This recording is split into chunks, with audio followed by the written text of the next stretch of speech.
जय मल्हार, जय संत बाळूमामा. धुळे शहराला लागून सनी तो सुरत बायपास आहे, त्याच्यापासून मेंढपाळ खिलारी समाज मेंढी फार्म 3 किलोमीटर आहे. आपण आता निघालो आहोत मेंढपाळ खिलारी समाज मेंढी फार्माकडे. आणि सुरत बायपासला लागत एक चितोड गाव आहे, याच्यामधनं आपण फार्मकडे चाललो आहोत. आणि आपल्या बऱ्याच बांधवांनी कमेंट करून सांगितलं होतं की मेंढीच्या कोकरांची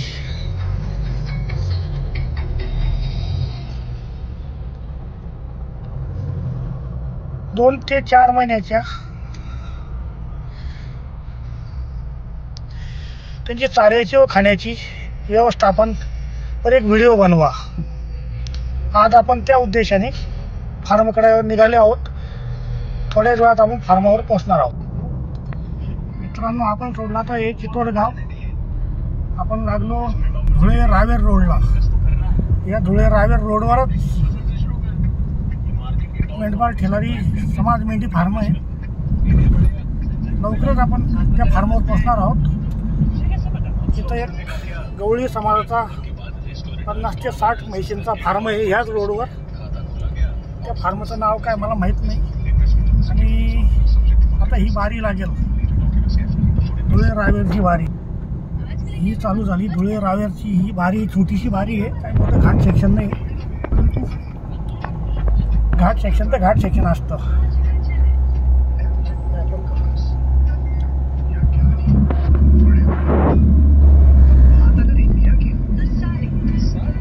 हा घाट संपला आणि आपण आता लवकरच पोहोचू फार्माकडे. तुम्ही समोर पाहू शकता, इकडं हा नकाने तलाव आहे, दिसणार नाही. धुळे शहराला जे पाणी पुरवठा करतो तो तलाव आहे. असं 4 साईडनी धुळे शहराला पाणी पुरवठा होतो. त्याचा एक स्रोत म्हणजे हा नकाने तलाव. हे फॉरेस्टचं वनीकरण लागतं. हे वनीकरण संपलं, नवले खडी स्टोन क्रेशर लागतं. त्यानंतर हे खडी क्रेशर सोडलं 500 मीटरवर आपला फार्मच लागतो. आपला हा आपला समोर फार्म. हे आपण पोचलो फार्मावर. हा आपला फार्म तुम्ही पाहू शकता. हा आपला फार्म आहे. आपण पोचलो. खोलून आपण एंट्री करू.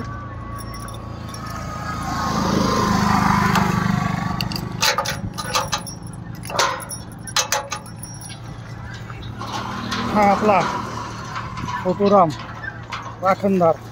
आपल्या शेडवरती फोटो पुत्र आहे. हे बघा लाडानी.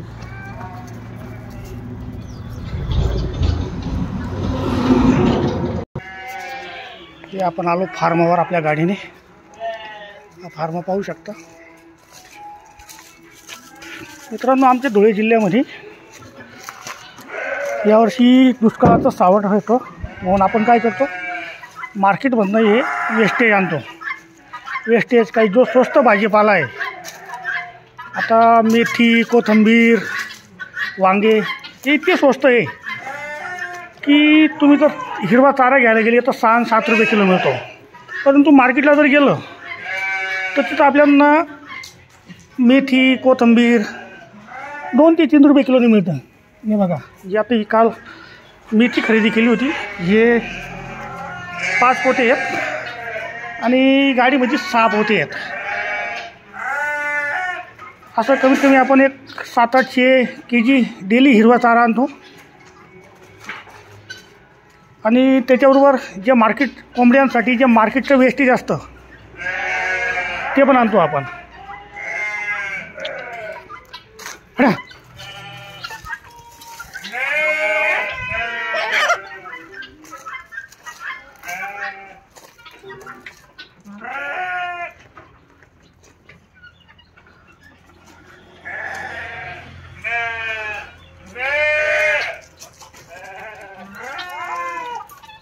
ते वेस्टेज आपण कोंबड्यांना टाकतो आणि जो चांगला भाजीपाला आहे तो मेंढ्यांसाठी टाकतो. तर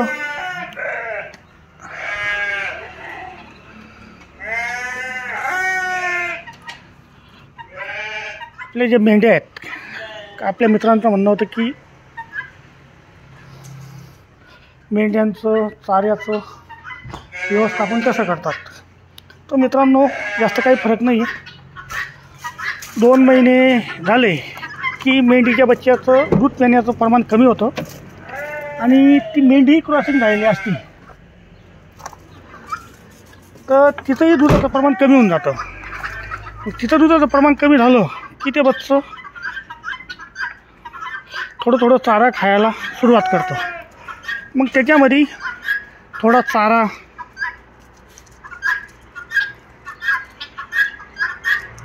थोडं पशुखाद्य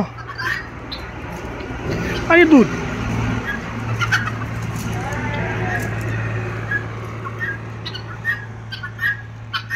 असं जर चालू केलं तर त्या बच्च्याची जी आईच्या दुधापासून जी ग्रोथ होती ती ग्रोथ चालू होती.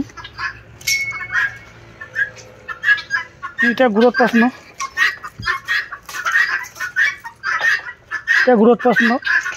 बच्चं चांगलं ग्रोथ करतं आणि 2 ते 2.5 महिन्यामध्ये एक कमीत कमी सांगतो 5 ते 6 हजाराला विक्री होतं. आत्ताच आमच्या काही मेंढपाळ ठेलारी बांधवांनी, त्या बंदिस्त नाही आहेत, त्या मोकाट म्हणजे फिरेस्टीवर असतात, तर कोणी 7 हजाराला, कोणी 8 हजाराला, 9 हजारपर्यंत बच्चांचा हायस्ट होता. 2 ते 2.5 महिन्याचं बच्चं 2 ते 2.5 हजार रुपये. मग तुम्ही मला सांगा, 2 ते 2.5 महिन्याचं बच्चं. हॅलो, त्याला म्हणा या मेंढ्यांच्या शेडची चाव्या कुठं येतात? शेडच्या नाही. हां, त्या नवे कुलप लावले त्यांच्या. हां,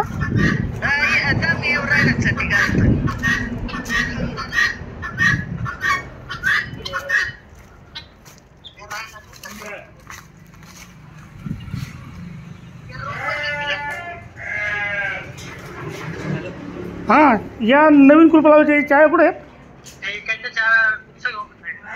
हां,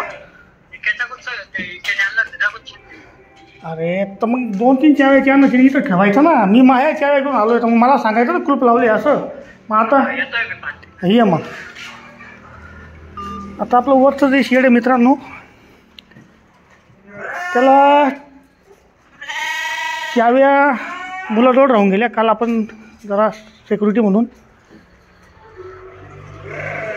कोंबड्यांची याला पण कुलूप लावलं आणि वरती पहिले आपले याला कुलूप नव्हतं, फक्त मेन गेटला कुलूप राहायचं.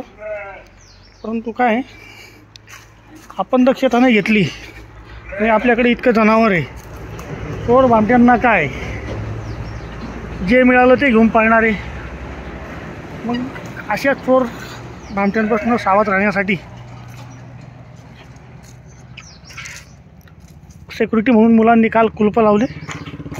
खाली कोंबड्या आहेत ना, त्या कोंबड्यांच्या म्हणजे आपलं डबल मधली शेड आहे ना, तर खाली पण कुलूप लावलं आहे आणि वरती पण कुलूप लावलं आहे. हे पाहू शकता तुम्ही. म्हणजे इथनं एंट्री करताना पण आपल्याजवळ चावी पाहिजे आणि वरती पण कुलूप लावलेलं आहे की जेणेकरून आपल्या परवानगीशिवाय कोणी मध्ये एंट्री करणार नाही. या अनुषंगाने तर कोकऱ्यांचं चारा व पाण्याची व्यवस्थापना काही एवढी अवघड नाही आहे. सहज मेंढ्यांबरोबरच असं काही अलग जास्त काही करावं लागत नाही. मेंढ्यांबरोबरच फक्त एवढं आहे की मेंढ्यांना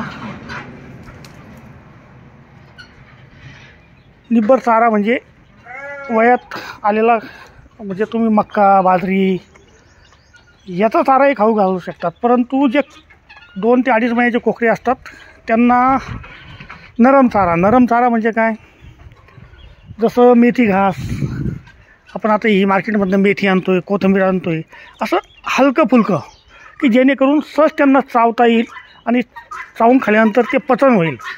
कारण ते दुधावरनं नेटकेच चाऱ्यावर आलेले असतात आणि अशामध्ये आपण त्यांना एकदम हेवी कडक चारा टाकला तर त्यांना तो चावल्या जाणार नाही. कारण की त्यांचे दात कमजोर असतात. बचपन जसे आपण लहान मुलांना आपण कडक भाकर देतो का, खिचडी, भात, उपमा असं हलकं खायला देतो, जेणेकरून त्याला पचायला सोपं होऊन जातं. परत त्याचे दात नवीनच आलेले असतात, त्यांना काही इजा पोचायला नको. हा सर्व आपण दृष्टिकोन जसं माणसाचं आहे तसंच जनावरांचं पण आहे. ह्या दृष्टिकोनातनं आपण आपल्या नवजात मेंढीच्या बच्च्याला कोकरू म्हणतात, त्या कोकरांचा संगोपन केलं तर निश्चितच चांगलं उत्पन्न आपल्याला मिळेल. हे पाहू शकता तुम्ही, आत्ता शांत बसले आहेत. आपण आता चारा आणला आहे सकाळचा.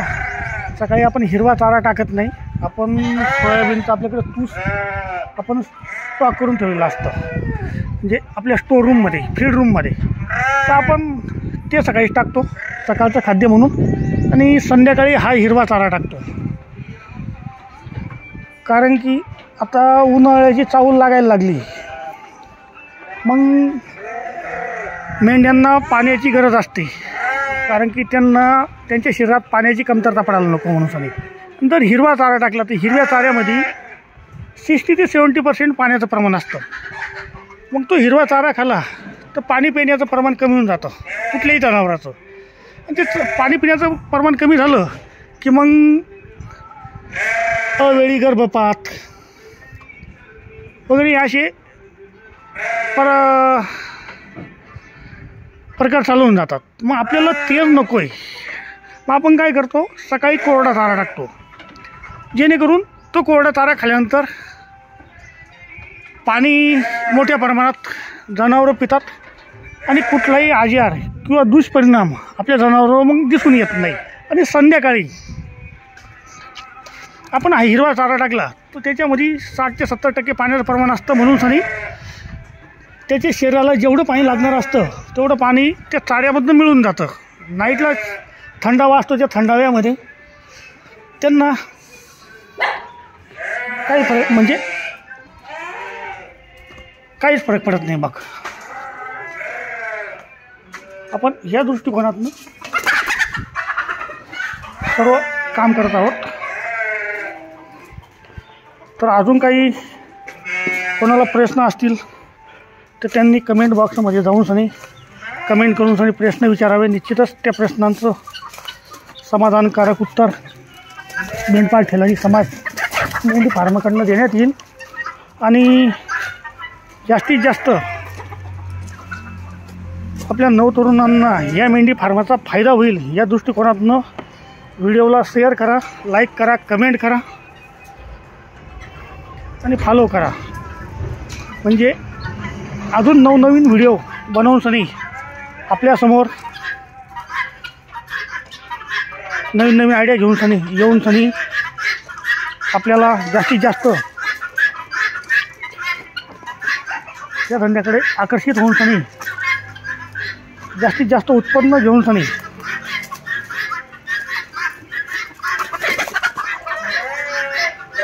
कसं स्वावलंबी बनता येईल या दृष्टिकोनातून आपण हे सर्व व्हिडिओ बनवतो.